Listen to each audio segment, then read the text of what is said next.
Mahabodhi. So today on this auspicious occasion of Kathina Civara ceremony, we welcome all of you in Mahabodhi Buddha Vihara.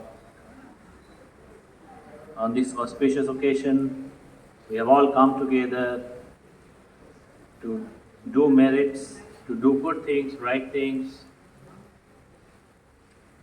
and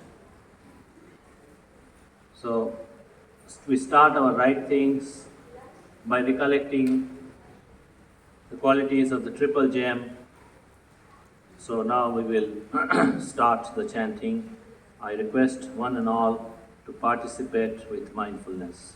Namo tassa bhagavato arahato samma sambuddhassa. Namo tassa bhagavato arahato samma. Namo tassa bhagavato arahato samma sambuddhassa. Itepeso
as you all know, that Lord Buddha said,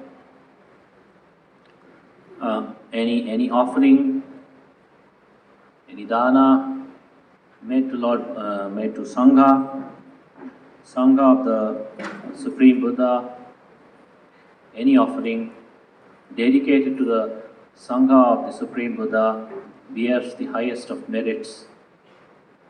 In one of the discourses, Lord Buddha said to his mother, Mahapajapati Gautami, she also wanted to offer the robe at one time. So Lord Buddha suggested to her to offer it to the Sangha. And when she repeatedly requested this robe to be given to Lord Buddha again told to give to the Sangha. Then he explained later on that giving to the Sangha, offering to the Sangha is also offering to Lord Buddha himself and also all the enlightened disciples. So the merit that comes from it, offering to the Sangha, is, he said, asankheyam, Sanghe dinnam asankheyam appameyam vadam. To give to the Sangha anything, the merits are truly immeasurable and incalculable.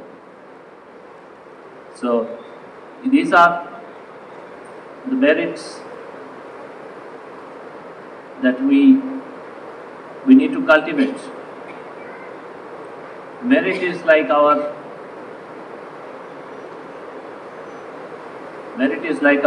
real wealth.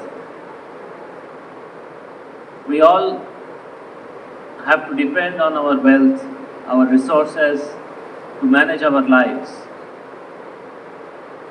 We all have to depend on, say for example, lay people need to earn money to run their families, to run their business, to run their whatever affairs they are doing.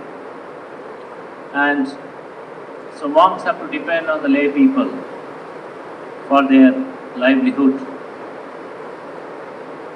But the merit is the source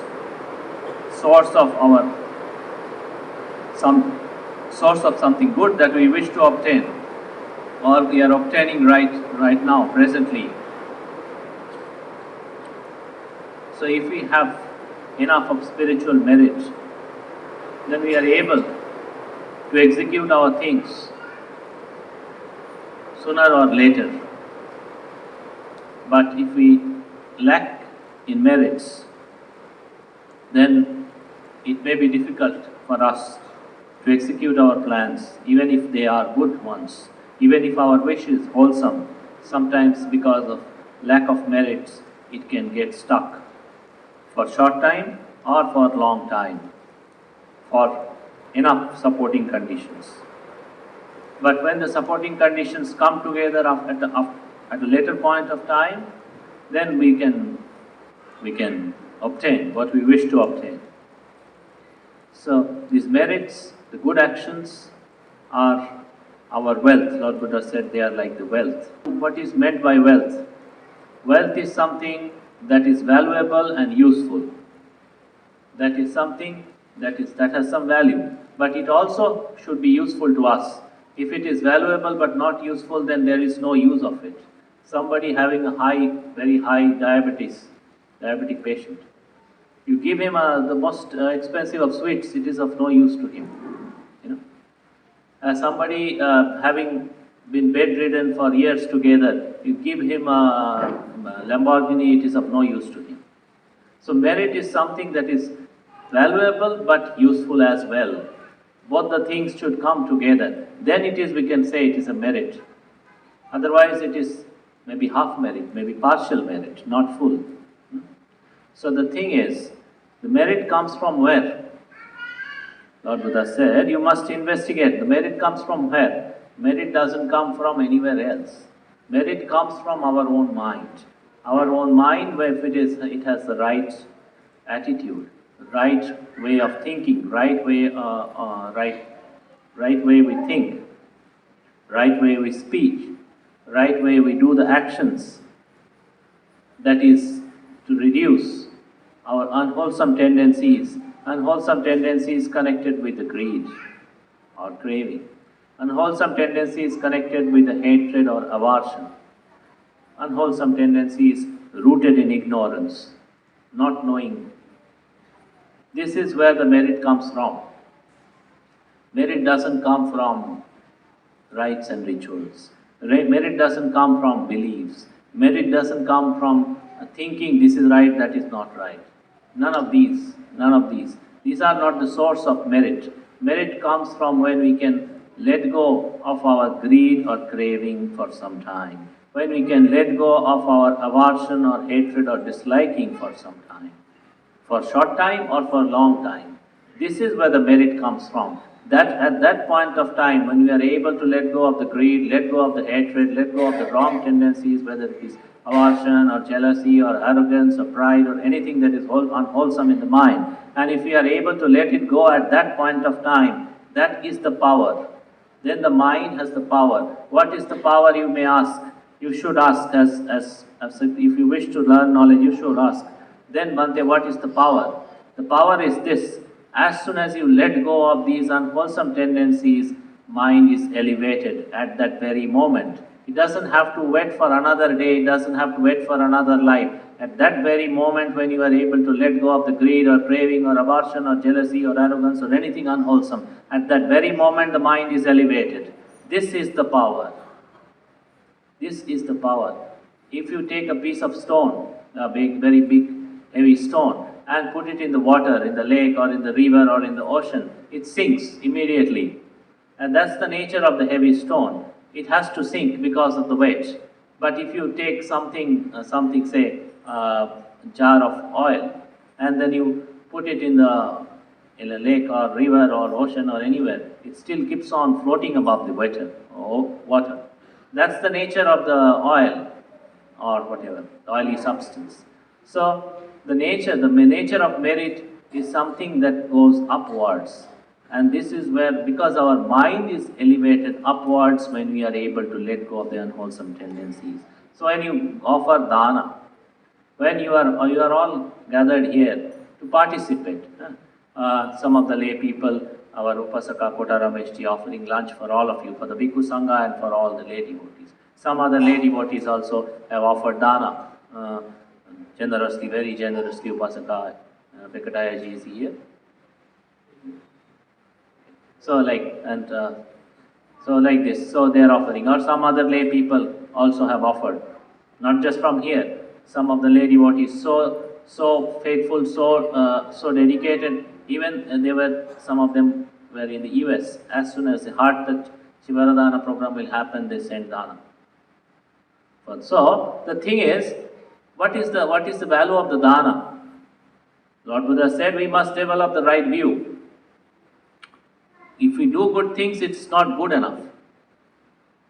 Good thing is not good enough. I say good thing is not good enough. Why do I say like this?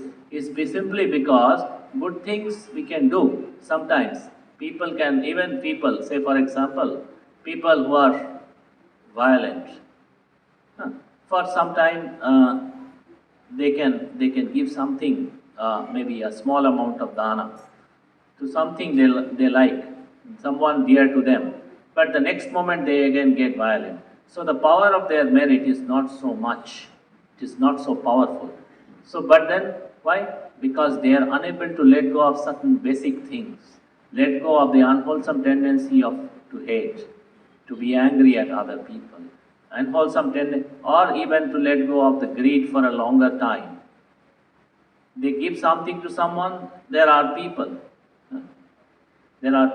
were these, at one point of time, when the Lord Buddha was staying in Savasti, the king of Kosala. Savasti was the capital of the Kosala kingdom.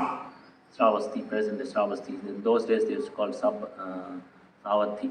So that was the kingdom of the Kosala kingdom. So the king of Kosala was a very faithful follower, King Pasenadi of Kosala. He was the king of Kosala. So he used to give a lot of dana. And so it so happened that the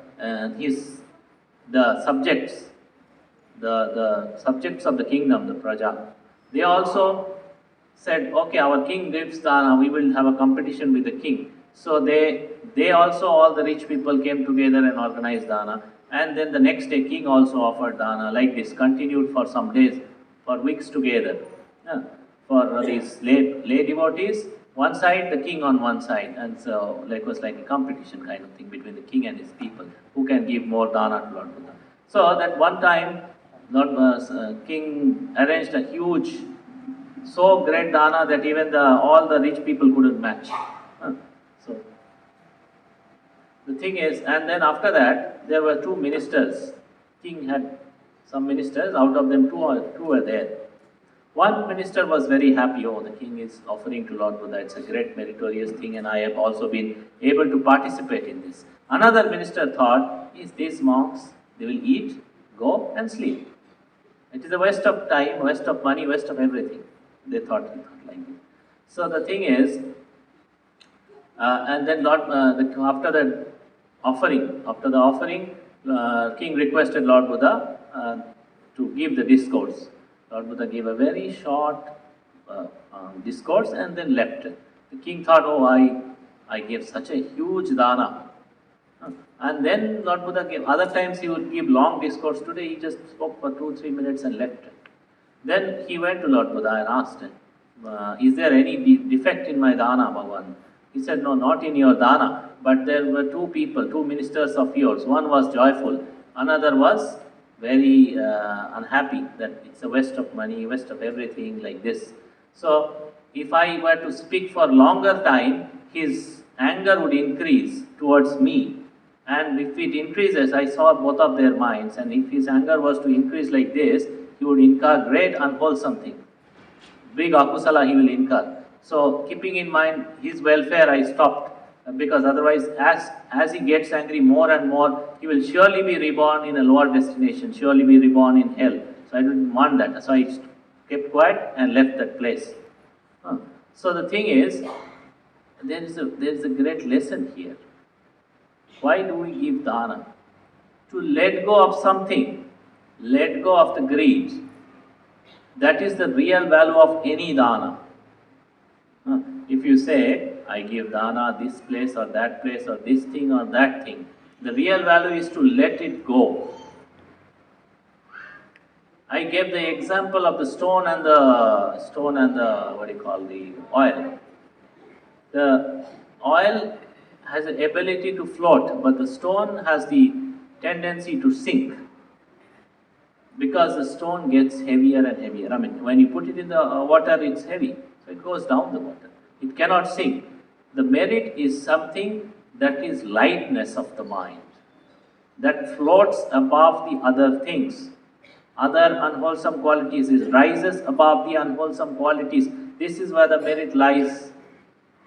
Rising above the unwholesome qualities, something higher than that, something superior than that, something lighter than that. That is what the merit is all about. So as soon as we are able, so as soon as you make your mind, I am going to offer big thing, small thing, this or that to somebody, anything. Whether it is to the Sangha, it is of course greatest of merit, but to other people as well. Even at your home, when you give, as soon as you wish to do it, that very moment, even for a short time, the amount, you can reduce your greed or attachment to particular thing, particular object.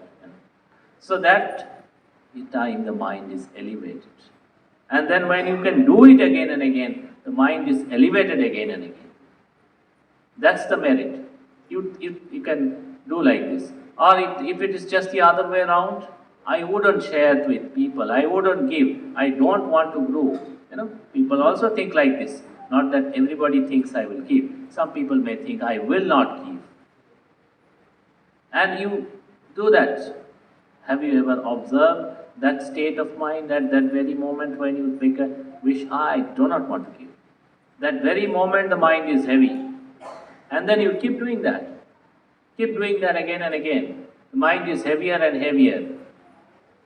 So the power to sink or to sell is generated right here within our own heart, here and now and every day, in whatever we do, good or bad, every time we generate the power to make our mind go lighter with the abandonment of anything connected with the greed or hatred or any unwholesome tendency. That is where we generate the power to elevate the mind. On the other hand, if we generate the tendency of more greed, more jealousy, more anger, more hatred, that is where we are generating the power to sink. Right here. A merit doesn't lie in these marigold flowers. This is the Kathina Civara. This is the Kathina Civara you can all see. And Lord Buddha said of Sanghadana, offering to the Sangha is the highest of merit. And Lord Buddha said of all types of Sanghadana, offering to Kathina is also the highest of Sanghadana. Okay?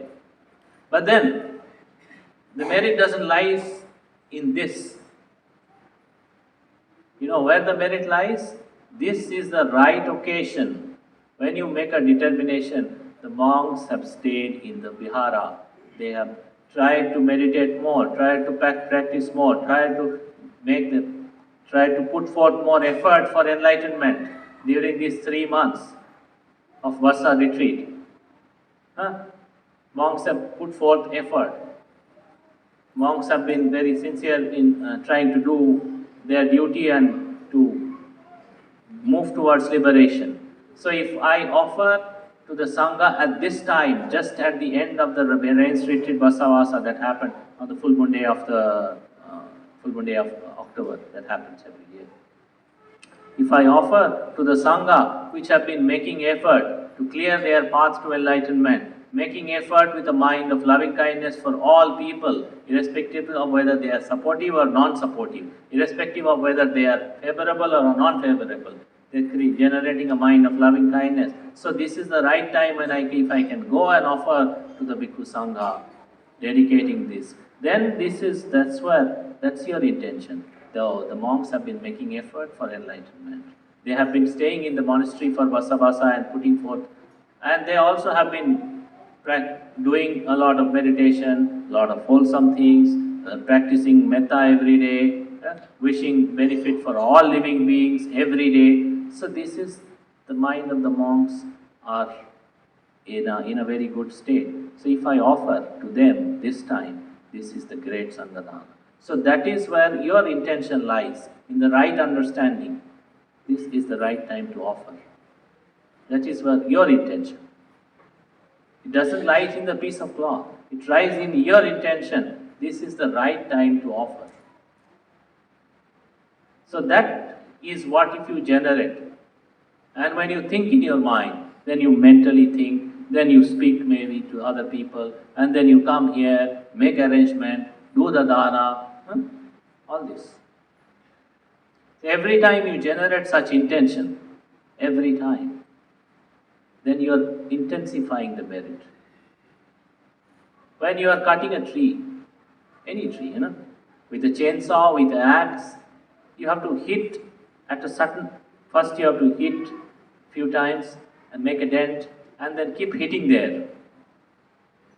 Or even with the chainsaw if you cut, same way. From one place you cut. Then it goes deeper and deeper and then finally the tree is cut. So, our wholesome intentions are like the axe or the chainsaw. And what does it cut? Our unwholesome tendencies. That's what it cuts. If you cut it down, then you get the good logs to furniture, to create good furniture. That furniture is your, if you keep doing, then you have sufficient log to build a house. Build a house. What is the house? What is the house? That house is the house of your liberation. If you are able to do wholesome things and if you are able to repeat the wholesome things again and again to the highest possible level, then you create your own house of enlightenment. You go there. You go beyond birth and death. This is your house.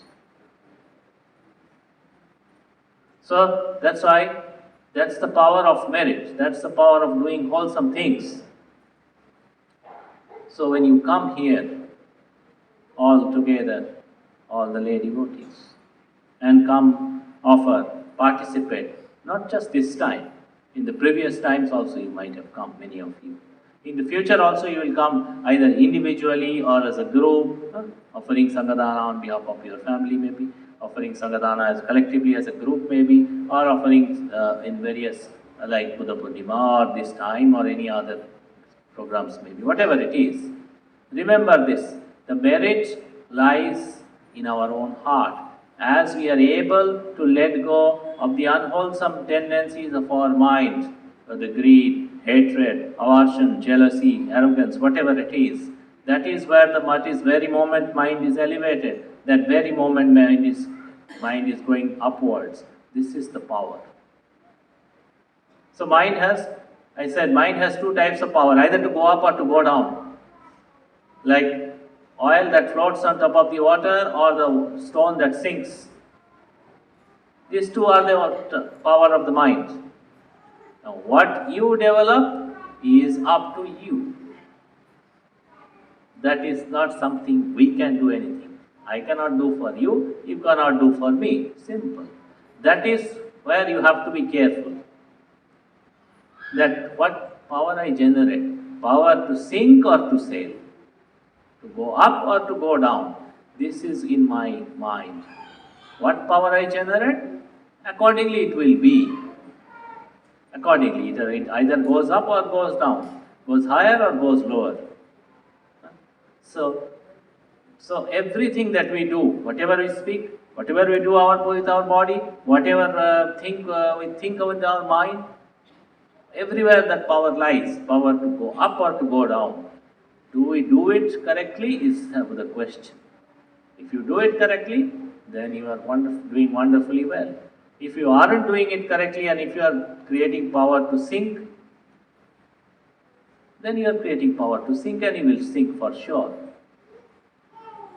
So then after doing, for some time people have believed, I do some bad things and then I do some good things. And then the good things will minus the bad things. That's no such thing is going to happen here, It's not going to happen. Yes, good things you do, it will give the result. But bad things you do, it will also equally give the result to the extent it has to. Be very sure about it. There is no plus minus game happening in the law of karma. There is no such thing is happening, Sometimes you have seen people, no? Sometimes you have seen people, they are not so wealthy, but with a lot of good health. And there are people who are very wealthy, but with a lot of bad health. Have you ever thought like this? This man is very healthy, he can go anywhere, he can eat anything, he doesn't fall sick, but he doesn't have money to do it. And another person, he has enough money, enough resource, but he is bedridden all the time. So, this is what Lord Buddha said, grey. The black, the white and the grey. So means this type of people have done some good and some bad. So the good ones, the person who's here, rich means, has done dana somewhere for sure. But then he hasn't lived in a very good way. He has been hateful or violent towards others or harming others. So it has come back to him through sickness, through bad health, through certain problems. Other person may have helped people or served people in certain way, created conditions for his good health, but hasn't really given anything to people, hasn't been generous at all. So there is not enough material wealth coming back to him now. So people can either go in good direction or bad direction. So there is no plus minus game in the law of karma. Be very careful. And then another thing, nobody is going to take away your karma. Nobody is going to take away your good things or bad things. That's your property. That's fully your property. You can't do something which is not right and then you go to, so for example, you come, one day you said Sangadana is of the greatest of merit. So I have killed someone. I wish to give Sangadana, will my sin for killing a living being or human being will go away? I said no. Whether you give Sangadana or don't give Sangadana, I don't care. But your evil will stay with you for sure. I have to be faithful. I have to be faithful to the Supreme Buddha, Supremely Enlightened Buddha. That's my duty. That's my duty. The Buddha sits there. This is the seat. This is called Dhammasana. I sit here.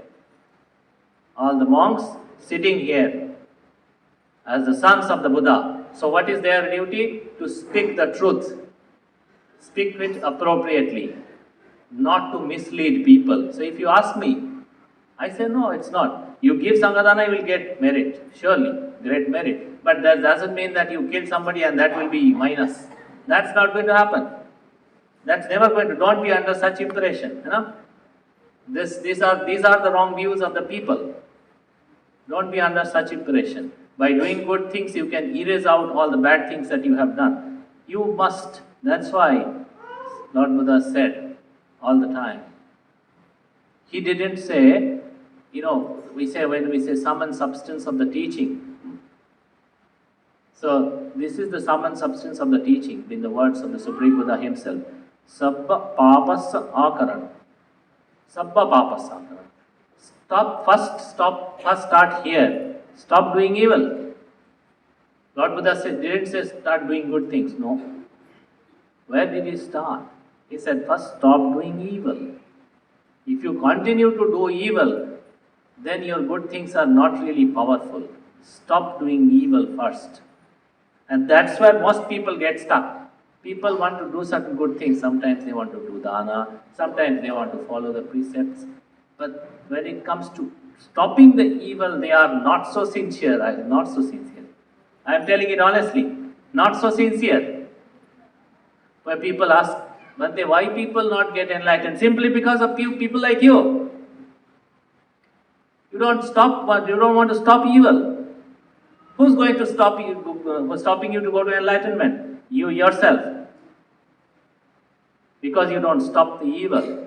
Evil thought, evil speech, evil action of the body. If you don't stop it, who's going to stop you? Who's going to stop you? So this all lies here. And then you think you can go anywhere, do right ritual, and this and that, and wash off your sins or evil. You are making a fool of yourself. Absolute rubbish that is. I am being very open about it. I have to be. I am telling this out of compassion, whatever I am telling, because you should not be misled by wrong views. It is easy to mislead people. It is very easy to say nice soothing words. Many teachers, many gurus, many people say like this. But that leads to, not welfare, but harm to their disciples. And Lord Buddha was the greatest teacher who wanted the highest benefit for all the people who come to him. He wanted everybody to be happy here, hereafter, and reach the Nibbana, highest happiness, highest liberation. So he was the greatest, most compassionate one, Mahakarunika, the great compassionate one. So he wanted people to go in the right direction. He wanted people to not to go in the wrong direction. So if somebody asked Lord Buddha, if I did something which is wrong, he would never encourage. He would never say, oh, I am the Buddha, if you give dana to me, you get great merit. So you can do some unwholesome and then give dana to me. It's okay.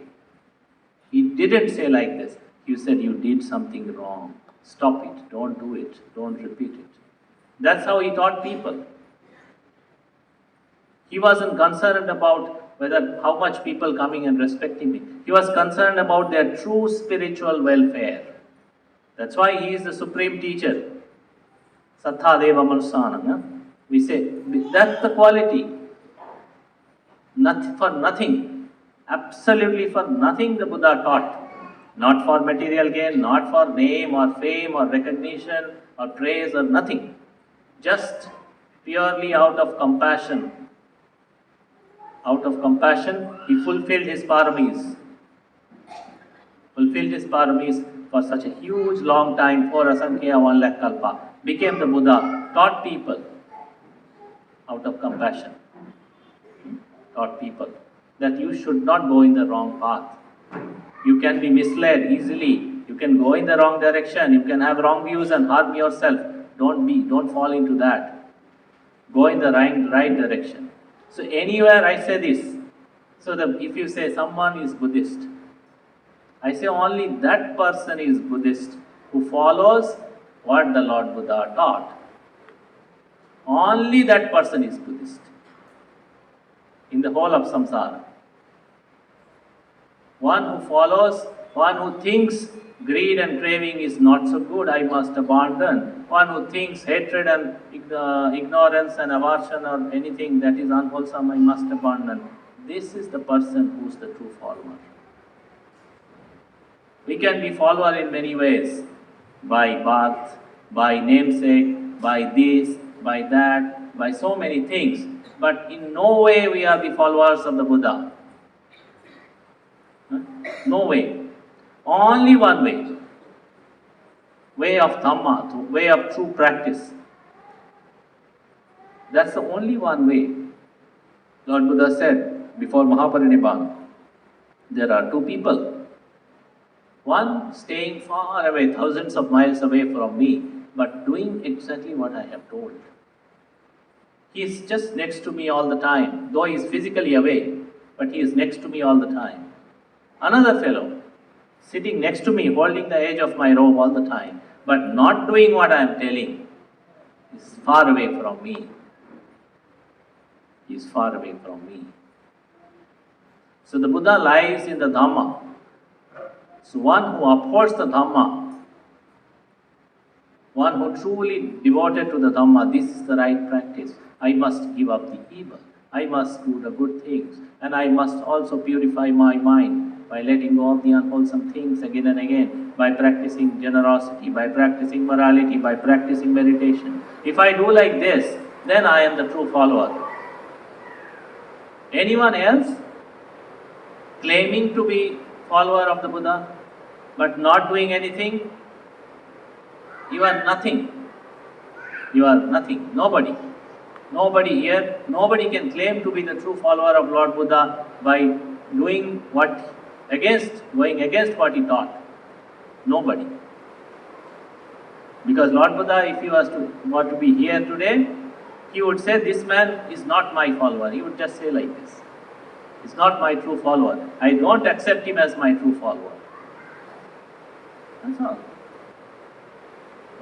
So that's the thing. So if you have to say, oh, I follow what the Lord Buddha taught, then this is all about our practice.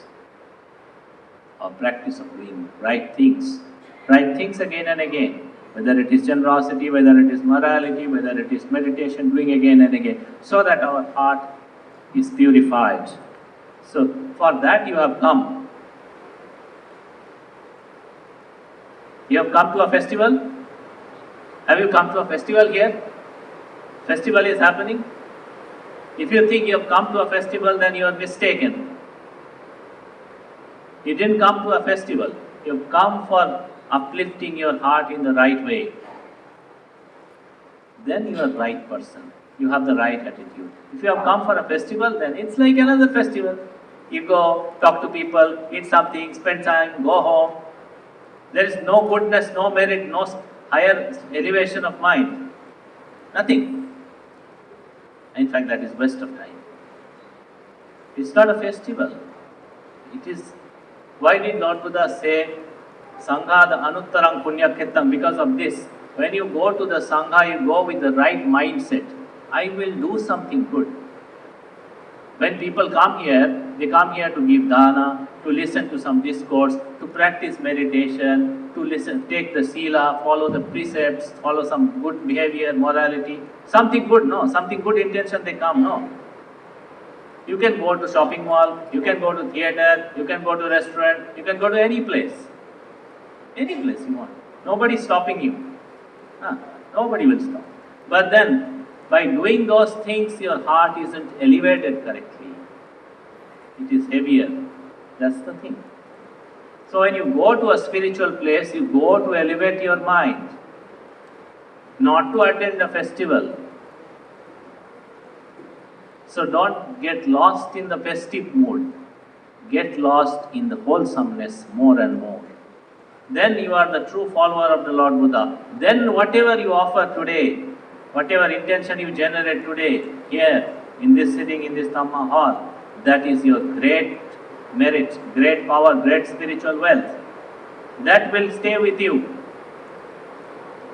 That will stay with you today, that will stay with you tomorrow, that will stay with you life after life, till your enlightenment. That's the power of the true spiritual practice.